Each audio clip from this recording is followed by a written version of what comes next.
En apparence, elle est une peintre au tempérament élégant, mais en réalité, c'est un démon qui tue sans sourciller, n'épargnant même pas son propre enfant. Uniquement pour se venger de son mari infidèle, Kelly emmène son fils de 6 ans dans une auberge de campagne et le tue cruellement. Non seulement Kelly n'éprouve aucune peur, mais elle nettoie la scène du crime comme si de rien n'était. Elle pensait avoir agi de manière parfaite, mais en quittant les lieux, elle oublie d'éteindre le tourne-disque. Lorsque le propriétaire range la chambre, il découvre des traces de sang sur le disque. Instantanément, un pressentiment funeste l'envahit. John se souvient alors que sa voiture était garée derrière celle de Kelly. Pour vérifier ses soupçons, il consulte l'enregistrement de sa dashcam.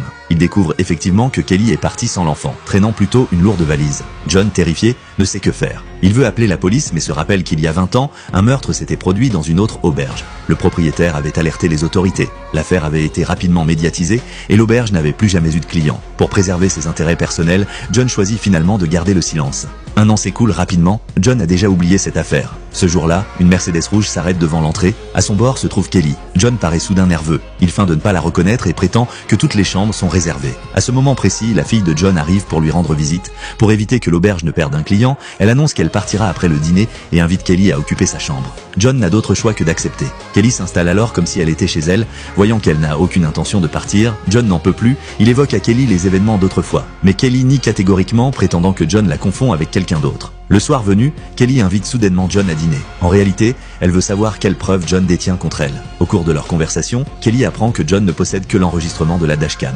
Elle décide alors de tout raconter à John sur ce qui s'est passé. Ce qu'elle ignore, c'est que John enregistre leur conversation. Le lendemain matin, John se rend à la police avec les preuves. Voyant cela, Kelly devient immédiatement méfiante. Elle fouille la chambre de John et découvre l'emballage d'un dictaphone au sol. Elle réalise instantanément la gravité de la situation. John est sur le point d'arriver au commissariat, mais à ce moment-là,